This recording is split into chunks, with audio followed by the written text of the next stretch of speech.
Well, Toronto's homeless population has doubled since 2021, with elderly people being disproportionately impacted. So today, on Giving Tuesday, we're highlighting a charity that is focused on providing essential services and support for elder homeless men. Haven Toronto is a drop-in day center that serves almost 1,000 clients at a time.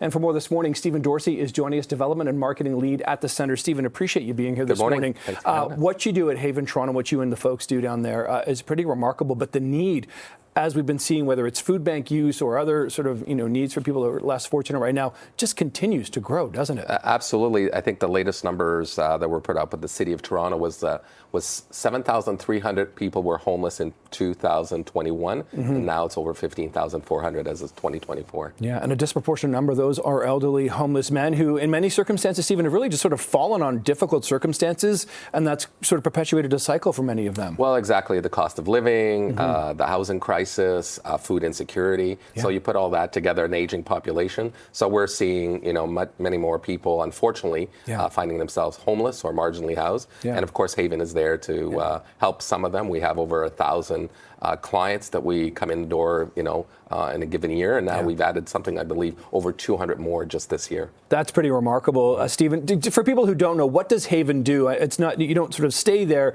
but you help people there. Exactly. We've been around for 92 years. Yeah, 1933, right? Yes, exactly. So it's a day center for men who are 50 and over who are homeless or marginally housed. So for them, it's a sanctuary. They come. We're open from 8 a.m. To 4 p.m. every day, 365 days a year. Yeah. So they have really everything they need there. We serve breakfast, lunch, and afternoon snack. We have clothing. We have counselors. We have a wellness clinic with a real full-time nurse. They have social inclusion. We have games. Really, and some of them, they have friends there. So they have a sense of belonging and a place where they feel safe, and it's really important. But I'm sure running programs like that, Stephen, isn't cheap as well. I'm sure you got a lot of volunteers as well, but you still got to pay some staff and pay for some of what you need to do this. What's that been like for Haven, the cost of everything?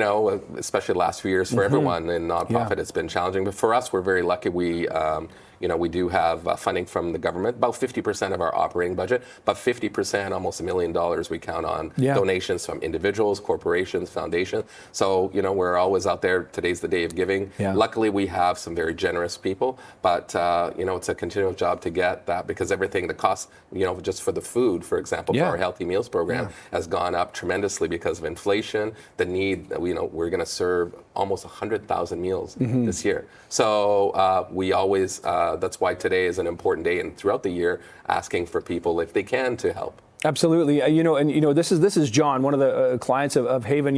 His story is pretty remarkable, what he does and how he's benefited from Haven. Could you give people, because we're seeing him right now, give people maybe a sense of who he is and what he's about? John is 68.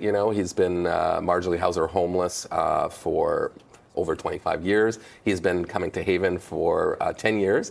Haven is really a place where he's food insecure. So although he has a place to sleep that's safe and warm, he comes into Haven for all of his meals. That's where he has his friends. He comes in for his wellness checks. So, and he's part of the community. He's a great guy. He was very generous and courageous to let us inspire our campaign for the fall by his story, which is one where he's, it's a story of many of our men.